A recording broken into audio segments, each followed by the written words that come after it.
Emberly Everclass had the best attendance record at Aesop Elementary School.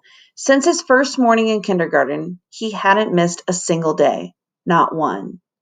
Don't you ever get sick? Asked Rose one afternoon. Nope, said Emberly. Don't you ever go on vacation? Asked Amisha. Nope, said Emberly. Don't you ever play hooky? Asked Lenny. Nope, said Emberly. But all these questions made Emberly start to think about it. And the more he thought about it, the more he realized the truth. He would have traded all his perfect attendance medals for just one single day off. He could just see himself lounging on the couch in his incredible hunk PJs, watching cartoons, doing nothing.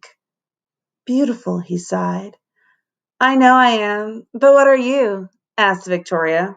Absent, vowed Emberly.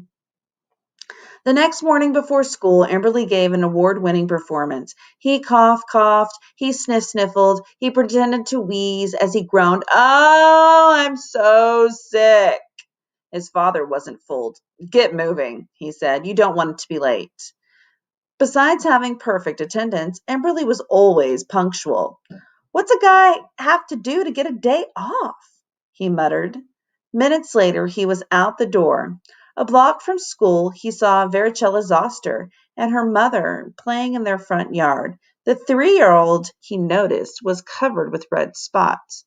What's wrong with Vericella? He asked Mrs. Zoster. Stay back, warned Mrs. Zoster. Vericella's sick. She has chicken pox. Catch!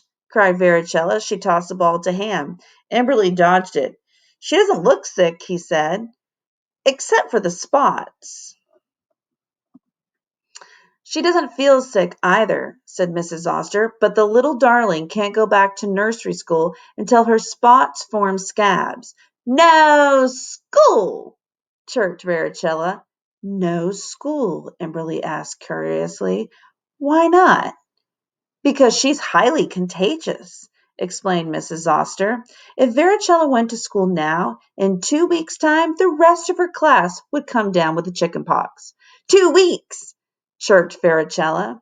Mrs. Oster nodded. That's how long it is between the time a person is exposed to the chicken pox and the time they break out. Amberley wondered what he would be doing in 2 weeks. Looking into his future, he saw the usual. Book reports, spelling tests, organic geochemistry. He seized his chance. Swooping down, he kissed Vericella smack on her speckled red nose. Yuck! Yelped Vericella. Oh no! Shrieked Mrs. Oster. So long, perfect attendance, whooped Emberly. And he ran the rest of the way to school. During morning announcements, Mrs. Struggles said, just a reminder that Nurse Bettine will be administering booster shots to the 4th grade. This will happen in 2 weeks. 2 weeks? Everyone but Emberly groaned. During lunch, Mrs. Buns bellowed through her bullhorn.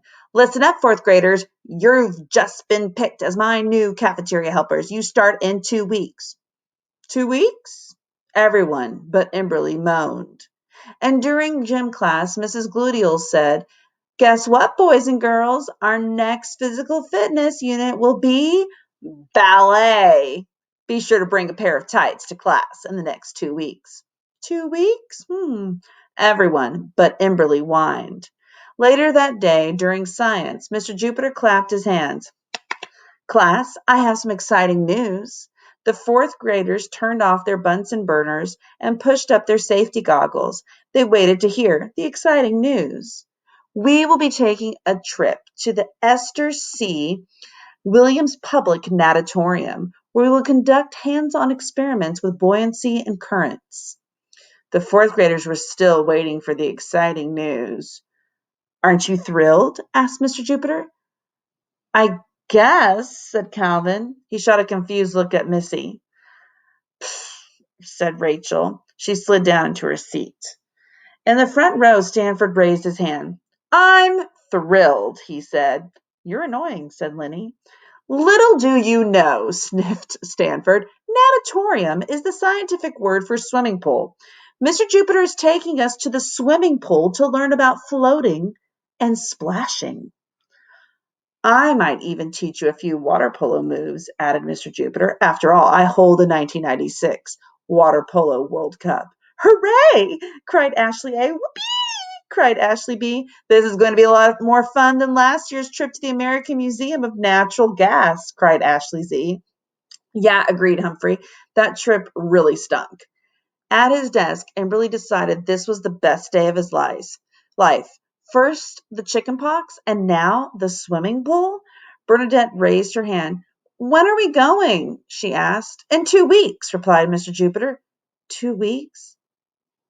Everyone but Emberly cheered. I'm buying a new bathing suit, said Victoria, a blue one to match my eyes. I'm bringing my inflatable alligator raft, said Ham. I need a new nose plug, said Melvin. The others ignored him. Mr. Jupiter, Emberly cried, can we just move the trip up? Can we go tomorrow? Or what about next month? Mr. Jupiter shook his head. The details have already been worked out. Is there a problem?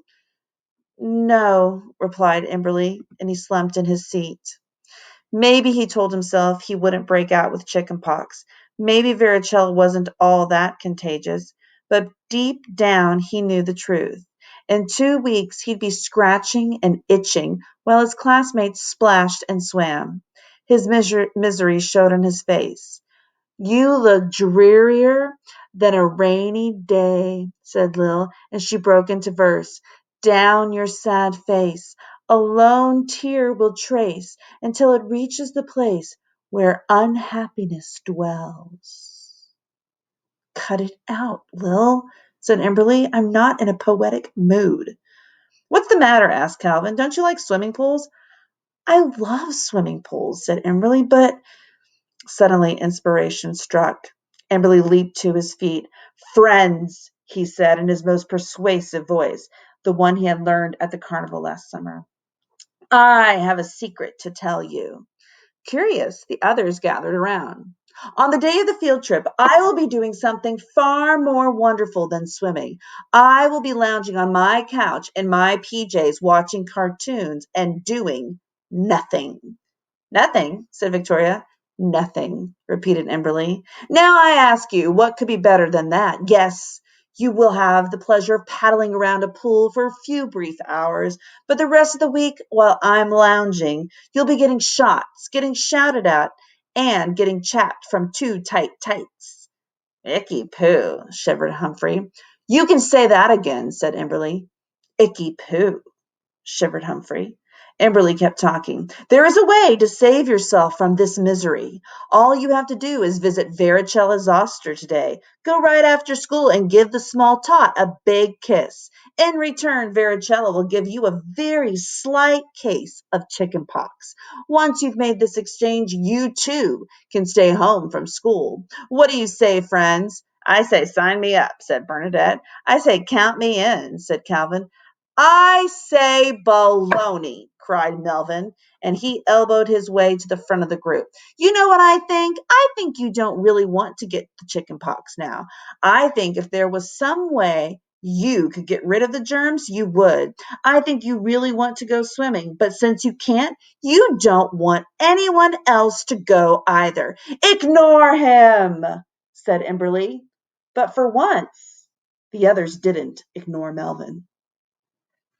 And the moral of this chapter is misery loves company.